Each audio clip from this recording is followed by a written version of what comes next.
असं गुलाब खूप दूर दूर सगळीकडे हॉलमध्ये. बापरे, मी एवढी घाबरले. मम्मा ऐकायला पण नको, कारण इतकी खतरनाक गोष्ट आहे. हॅलो, नमस्कार. कसे आहात सर्व? मजेत ना? मी आशा करते तुम्ही सर्व एकदम मस्त, एकदम छान, एकदम अगदी टकाटक असाल. मी तेजू तुमचं आपल्या नवीन एका व्हिडिओमध्ये खूप अगदी मनापासून स्वागत करते आणि आपला आजचा व्हिडिओ आहे तो सुरू करते. तर मंडळी, आज आहे संडे आणि आज जरा सकाळ माझी लेट झालेली आहे. कारण आहे ना, काल बबडूची तब्येत जरा खराब होती, त्यामुळे ना मला रात्रभर जागायला लागलं त्याच्यासोबत. तो पण झोपला नाही आणि त्यांनी मला पण झोपून दिलं नाही. जरा त्याला सर्दी वगैरे झालेली आहे आणि त्यामुळे आहे ना रात्रीची कामं मी तशीच ठेवली होती आणि झोपायला गेले त्याला घेऊन. त्यामुळे भांडी वगैरे बघा तशीच आहेत आणि जेव्हा भांडी वगैरे अशी बेसिंगमध्ये असतात ना, तेव्हा मला काहीच करायची ना इच्छा होत नाही.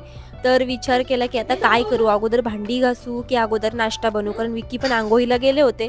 तर म्हटलं नाश्त्याला लेट होईल. मग विचार केला की नाश्त्याची वगैरे आणि रात्रीची सगळी एकदाच भांडी घासते आणि अगोदर ना नाश्ता करून घेते. मला ना इच्छाच होत नव्हती खरं तर नाश्ता वगैरे बनवायची, म्हणजे किचन ओट्यावर काही काम करायची दुसरं, कारण की इतका पसारा होता ना, तुम्ही बघू शकता किती पसारा आहे किचनमध्ये.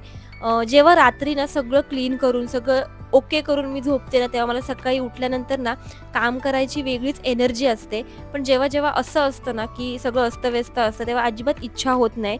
तर माझं तोंड बघून आहे ना विकीला पण लक्षात आलं होतं की हिला ना आज इच्छा नाही आहे काय करायची, नाश्ता वगैरे बनवायची. तर मग ना मी कटिंग करत होते भाजीची. तर आणि तितक्यातच मला ते बोलले की एक काम कर, तू ना नाश्ता वगैरे काही बनवू नको, जे काही तू कट केलेलं आहेस ना भाजी वगैरे ते दुपारच्याला होईल यूज करायला. मी एक काम करतो, वडापाव आणतो. हे ऐकून मी इतकी खुश झाले ना की असं वाटलं की बरं झालं, चला मी आता सगळं आवरून घेते, म्हणजे किचन जे आहे ते क्लीन करून घेते. भांडी वगैरे आवरली ना की मग जरा मला बरं वाटेल आणि काम करायला जरा एनर्जी येईल. म्हणून मग विचार केला की बरं झालं, तर नाश्ता आता बनवायचा नाही आहे. सगळं साईडला केलं, सगळं बाजूला सारलं आणि मी सगळ्यात आधी ना भांडी घासून घेतली.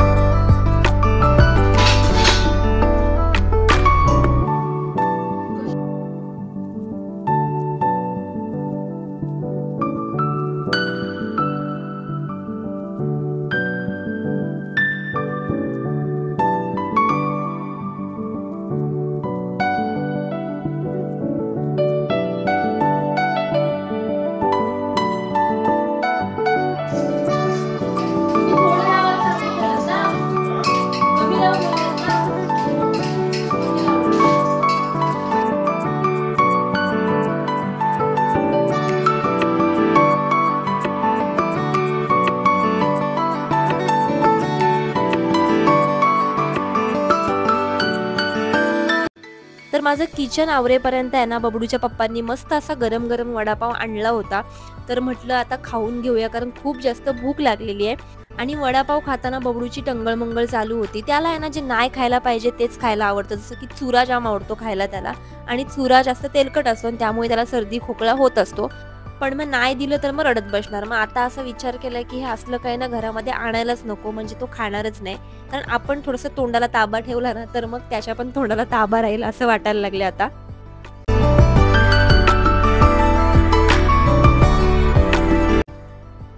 तर नाश्त्याचं एक काम वाचलं माझं. विकीने सांगितलं की नाश्ता बनवू नको, कारण उशीर झाला होता आणि पसारा पण तसाच पडलेला होता. आणि मी ना खूप असं मग किचन जर साफ नसेल ना किंवा बेसिंगमध्ये भांडी वगैरे असतील तर मला काहीच करायला इच्छा होत नाही.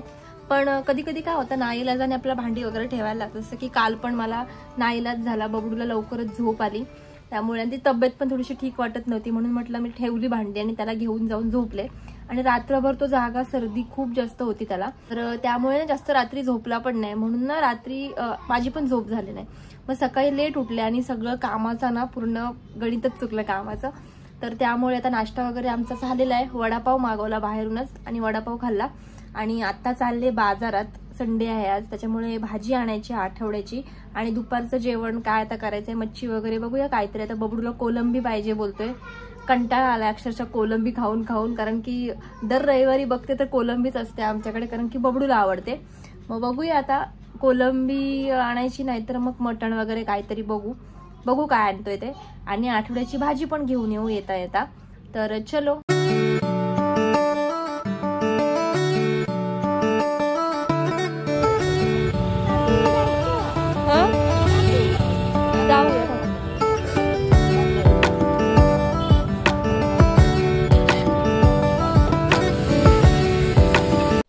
बाजारामध्ये गेले आणि इतकं ऊननी इतकी गर्दी होती ना की मला जास्त काही शूटच करता आलं नाही. येता येता मात्र मस्त असा ऊसाचा रस घेऊन आलो होतो. म्हटलं घरी गेल्यानंतर निवांत पिऊ. तर मग आता तोच ना बबडूला वगैरे देते, कारण बबडूने ते बघितलं होतं ऊसाचा रस, तर त्याच्यामुळे तो घाई करते की मम्मा दे लवकर असं. तर मग फटाफट ना ऊसाचा रस आता पिऊन घेतो आणि बाकीची जी माझी दुपारची कामं आहेत ना ती उरकून घेते.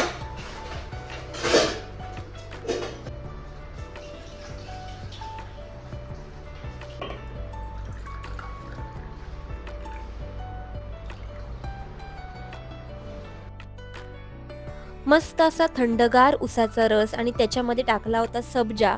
इतकं भारी वाटतं ना जेव्हा असं काहीतरी गरमीमध्ये प्यायला मिळतं तेव्हा. एकदम मस्त वाटलं.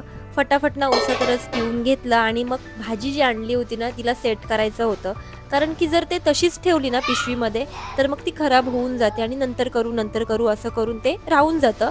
म्हणून सगळ्यात आधी आहे ना सगळ्या ज्या भाज्या आहेत ना त्या मी मस्त अशा धुवून घेणार आहे आणि उन्हामध्ये बाहेर ना सुकट ठेवणार आहे. आणि कोथिंबीर वगैरे मी साईडला अगोदरच ना तोडून वगैरे ठेवली होती, तर ती त्याच्यामध्ये तुम्हाला दिसत नाही आता. पण मगाशी जेव्हा मी मटण शिजवत होते ना तेव्हा मी उभ्याने कोथिंबीर, मिरच्या या सगळ्यांना साफ करून फ्रीजमध्ये ठेवून दिल्या होत्या.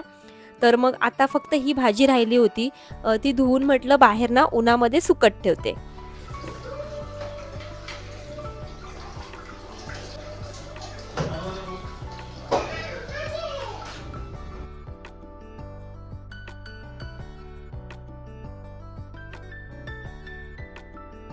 तर मी ना झोपून उठल्यानंतर पाठीमागे आले, थोडीशी झोप घेतली दुपारची आणि पाठीमागे आले आणि माझ्या लक्षात आलं की तुम्हाला एक गोष्ट सांगितलीच नाही मी.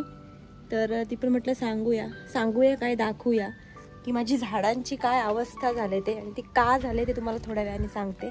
आधी झाडांची अवस्था बघून घ्या. हे बघा कशी झाडं होती आणि कशी झालेत.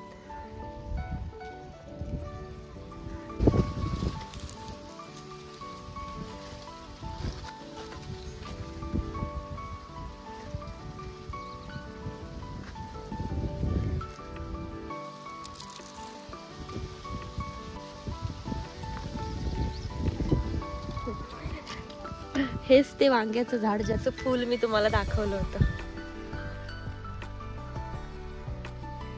वांग आलं होतं बघा छोटस.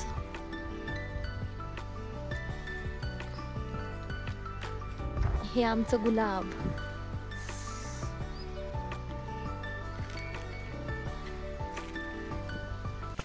ओके, तर तुम्हाला सांगते काय झालं ते. मी जो मागचा व्हिडिओ शूट केला होता ना तुम्ही बघितलंत, क्लिनिंगचा व्हिडिओ मी शूट केला होता मागे, किचन क्लीन.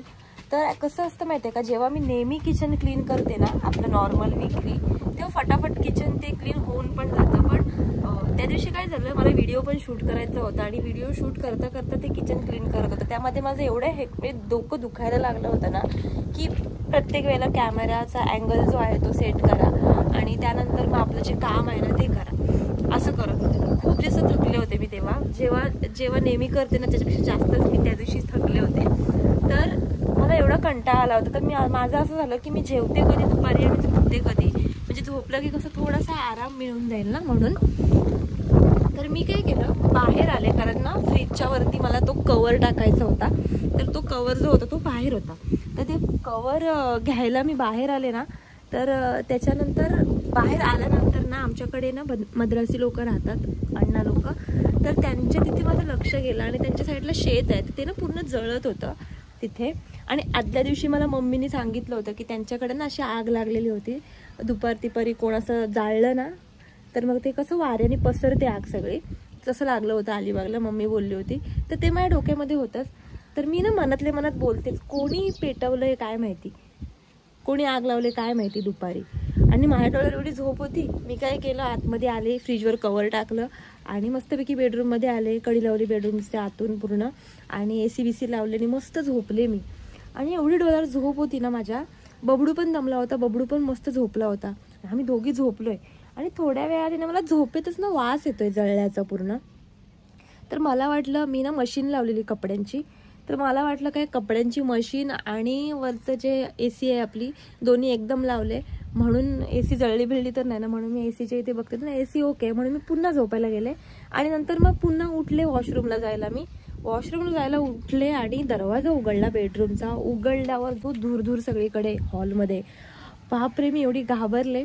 मला वाटलं मी गॅस वगैरे चालू ठेवला असेल त्याच्यामुळे हा असा धूर वगैरे झालेला आहे. किचनमध्ये गेले, अरे किचन तर व्यवस्थित आहे. म्हटलं नाहीतरी काहीतरी बाहेर झालेलं आहे. तर ना बबडूला तसंच झोपेतूनच उचलला मी, कारण कसं घाबरायला होतं ना बाहेर काय झालं असं, आणि नेहमीपेक्षा जास्त गरमी वाटायला लागलेली. तर बाहेर आले, बघते तर पूर्ण आपल्या पाठीमागे आहे ना पूर्ण जळते, मला दिसतंय माझी झाडं डोळ्यासमोर जळतायत असं झालेलं. हो बेटा, हा घालूया पाणी घालूया. कसं झाडच नाही तर नीट तर पाणी काय घालायचं. तर आणि माझा पाईप जो आहे ना पाण्याचा तो पण पाठीमागेच होता. तर माझं धाडस होत नाही की येऊन पाणी घ्यावं, म्हणजे पाईप घ्यावं.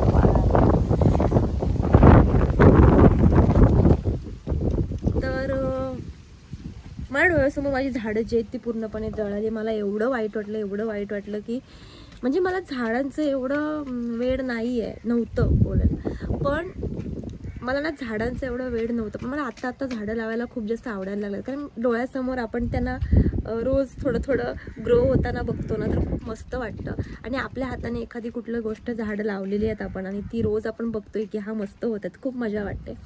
तर ते रोज डोळ्यासमोर मी रोज जाऊन चेक करायचे झाड. हां आता आहे तुम्ही बघितलं ना, वांग्याला वांग पण आलं होतं मस्त छोटं, आणि ते आता जळलीत झाडं. आता माहीत नाही होतील की नाही ती, तरी पाणी तर मी आता अजून पण रोज घालतेच. एक आशा आहे की ठीक आहे तरी पण होतील झाडं, पण बघूया. पण खूप जास्त वाट लागली त्या दिवशी. ठीक आहे असो, आता विकी झोपलेत आतमध्ये, अजून थोडेसे झोपतो बोललेत. पाणी घालूया. आज पप्पा आहेत, आज पप्पा घालतील. आज विकीचं काम आहे झाडांना पाणी घालायचं, मी नाही घालणार. मी माझी बाकीची जी कामं आहेत ना ती उरकून घेते. तर चलो.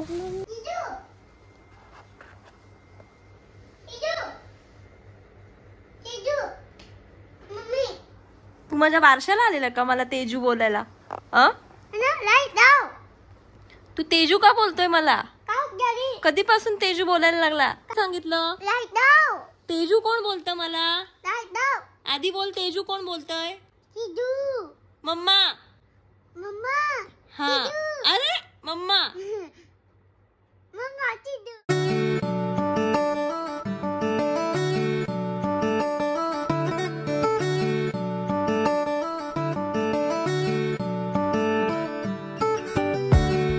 काय मम्मी काय लागलं इथं?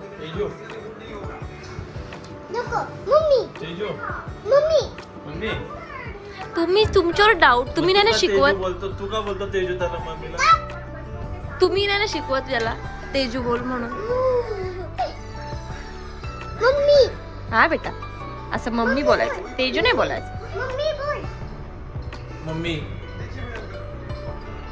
गुड बॉय, त्यांना बोल गुड बॉय. पण आनंद बघ कशी जळवतायत मला बघ. हार्ट तू बबडू एकेकाळी मला हार्ट करायचा, नाही तर पप्पाना हार्ट करतो का?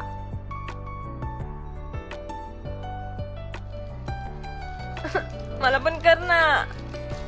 ओय हार्ट. मला नाही करत, मम्मा रडेला.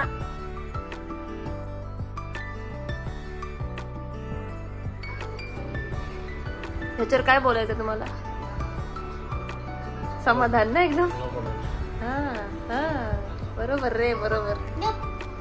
हो मी गप्पच राहते बाबा, गप्पच राहते. तुम्ही त्याला ओरडू पण नका, तुम्हाला गप गप बोलते तर. तुम्ही मजा घेताय. तू ये रात्री, तुला दाखवते मी. तुला नाही असं हे सरकवलं ना पप्पांच्या कुशीतच झोपायला, मग बोललो ग पप्पांची दाढी लागते आणि मुशी लागते.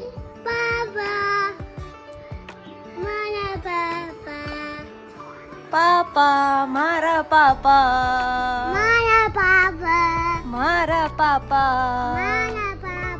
मारा पापा. ये देख, ये देख, थारा पापा है तो थारा पापा को लेकर बैठ जा, जा जा जा, थारे पापा को लेकर बैठ जा. तर बबडू आता विकी सोबत गेलाय बाजारात. तर ते त्याला घेऊन गेलेत. म्हणजे कसं थोडंसं जरा चेंज वाटतं ना, घरातल्या घरात असतो तो पण कंटाळतो. तर म्हटलं आता मी पण जेवणाला लागते. आता जेवणामध्ये तर सिम्पल असं अंड्याची करी करणार आहे, कारण की दुपारचं मटण पण शिल्लक होतं. मग आता भागून जाईल. मग थोडंसं काहीतरी चेंज हवं असतो, कारण दुपारचं आम्ही रात्री कधीच खात नाही. म्हणजे जरी केलेलं असलं, म्हणजे शिल्लक असलं तरी मला रात्री वेगळं असं करायला लागतं. असं तर 2-3 दिवस ना सतत मी एक न्यूज बघते. म्हणजे इंस्टाग्राम ओपन केलं, कुठल्याही सोशल मीडियावरती एकच न्यूज सगळीकडे दिसते. नंतर डोकं अगदी अशा भिन्न झालेलं आहे ते ऐकून बघून. आता असं वाटते की ते बघायला पण नको आणि ऐकायला पण नको, कारण इतकी खतरनाक गोष्ट आहे ती. आता तुम्हाला माहीत असेलच, मिरठमध्ये एका वाईफनी तिच्या नवऱ्याला मारून, म्हणजे त्याचे अक्षरशः म्हणजे 15 का 16 पीस कट केले आणि त्याला सिमेंटमध्ये मिक्स करून एका आपल्या पिंपामध्ये, जो आपला पिंपा असतो ना ब्लू कलरचा, त्याच्यामध्ये टाकलं आणि ते लपून ठेवलं होतं. म्हणजे किती खराब गोष्ट आहे ही. म्हणजे जर ती सायकोच असेल खरं तर, म्हणजे तसं बघितलं तर, कारण नॉर्मल माणूस असं नाही करू शकत यार. तिची छोटीशी मुलगी आहे, म्हणजे तिच्याकडे बघून तरी असं कसं कोण करू शकतं, मला तेच काय कळत नाही. आणि जर तुम्हाला असं काय करायचं आहे तर तुम्ही लग्नच करू नका ना. आणि जर तुम्ही लग्न केलंय तर तुमच्याकडे ऑप्शन आहे, तुम्ही डिवोर्स घ्या. तुमचं जमत नाहीये तर तुम्ही त्याला सोडून द्या, त्या माणसाला दूर जा त्याच्यापासून. पण त्याला मारणं किती चुकीची गोष्ट आहे यार. तो पण कोणाचा तरी मुलगा आहे, त्याची पण लाईफ आहे. आणि तो नेव्हीमध्ये होता, महिन्याला 1 लाख रुपये कमवायचा कमीत कमी, आणि तिला ऐशो आराममध्ये ठेवायचा, तिचं सगळ्या गोष्टी तिच्या पुरवायचा, तिला सगळं ऐकायचं तिचं. म्हणजे तिचे स्वतःचे आई वडील सांगतायत की तिला फाशी द्या म्हणून, कारण तो इतका चांगला होता तिचा नवरा. तिचा नवरा तिच्यासाठी त्याचे आई वडील सोडून दुसरीकडे राहायचा. सगळ्या गोष्टी तिला पाहिजे तसं त्यांनी केलेलं, आणि शेवटला तिने असं केलं. आणि ती ड्रग्स वगैरे पण घ्यायची, म्हणजे खूप साऱ्या गोष्टी मग हळूहळू समोर आल्या. तिचा बॉयफ्रेंड वगैरे होता, आणि मग त्या दोघांनी मिळून असं केलं. असं काहीतरी आहे यार. मी तर बोलतो लग्नच करू नका ना मग तुम्ही, असं असेल तर. आणि लग्न केलं तर ऑप्शन्स आहेत खूप सारे, म्हणजे कसं कोण असं करू शकतं, असं झालंय. म्हणजे माणसाने विश्वास ठेवायचा तर ठेवायचा कोणावर? म्हणजे आपल्या बायकोवर विश्वास नाही ठेवू शकत आजकाल माणूस. जर असं जिकडे तिकडे आपण ऐकतोय ना ते बघून खरंच म्हणजे अंगावरनं काटा येतो. जेव्हा मी फर्स्ट टाइम ती न्यूज बघितली ना, असं म्हणजे अंगावर अक्षरशः काटा आला. कसं असं कोण करू शकतं? असो तर काय, दुनियेत हल्ली म्हणजे बोलतात ना कलियुग आहे, काही होऊ शकतं.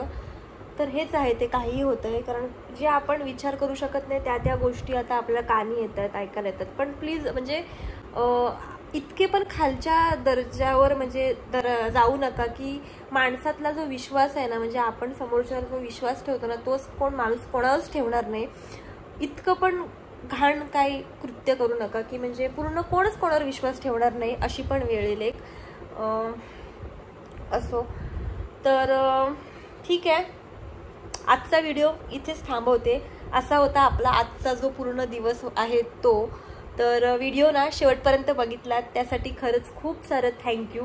आणि व्हिडिओ माझा कसा वाटला ते मला कमेंट करून नक्की कळवा. आणि हो, जर व्हिडिओ आवडला असेल ना तर व्हिडिओला नेहमीप्रमाणे लाईक करा. पुन्हा भेटू मस्त अशा छान अशा व्हिडिओ सोबत. तोपर्यंत आहे ना आपली आणि आपल्या माणसांची ना काळजी घ्या. ठीक आहे, बाय.